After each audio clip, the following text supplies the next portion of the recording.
Future plans ഞങ്ങൾ Qatar ചെയ്യാൻ ഉദ്ദേശിക്കുന്നത് അല്ലെങ്കിൽ ഞങ്ങൾ വർക്ക് ചെയ്യാൻ ഉദ്ദേശിക്കുന്നത് എന്തൊക്കെയാണെന്ന് വെച്ച് കഴിഞ്ഞാൽ ഇതിനോടനുബന്ധിച്ചുള്ള ആക്സസറീസ് ആയിട്ടുള്ള കുറേയധികം മെഷീൻസ് ഞങ്ങൾ ഡെവലപ്പ് ചെയ്തുകൊണ്ടിരിക്കുകയാണ്. അതോടൊപ്പം തന്നെ നമുക്ക് ഒരു ട്രെയിനിങ് സെൻറ്റർ സ്റ്റാർട്ട് ചെയ്യാനുള്ളൊരു ഐഡിയ ഞങ്ങൾക്കുണ്ട്. അതായത് ഇപ്പോൾ കോളേജിൽ നിന്നാണെങ്കിലും എഞ്ചിനീയറിംഗ് കോളേജിൽ നിന്നാണെങ്കിലും മറ്റുള്ള ടെക്നിക്കൽ സ്ഥലങ്ങളിൽ നിന്ന് ഇറങ്ങി വരുന്ന കുട്ടികൾക്ക് ഇൻഡസ്ട്രി ആയിട്ട് യാതൊരു ടച്ചും ഇല്ല.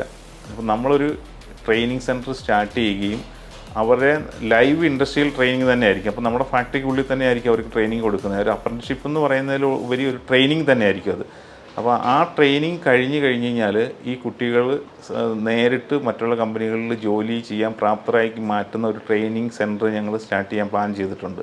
പാക്കേജിങ് മെഷീനോട് കൂടെ തന്നെ കുറച്ചുകൂടെ അഡ്വാൻസ്ഡ് ആയിട്ടുള്ള ഇൻസ്പെക്ഷൻ സിസ്റ്റംസും അങ്ങനെയുള്ള സിസ്റ്റംസ് ഡെവലപ്പ് റോബോട്ടിക് പ്രോസസ്സിങ്ങിൻ്റെ ഡെവലപ്മെൻറ്റും ഒക്കെ ഞങ്ങളിപ്പോൾ ഫ്യൂച്ചറിൽ ഞങ്ങളത് പ്ലാൻ ചെയ്യുന്നുണ്ട്. അതാണ് നമ്മുടെ ഒരു ഭാവി പരിപാടി എന്ന് പറയുന്നത്.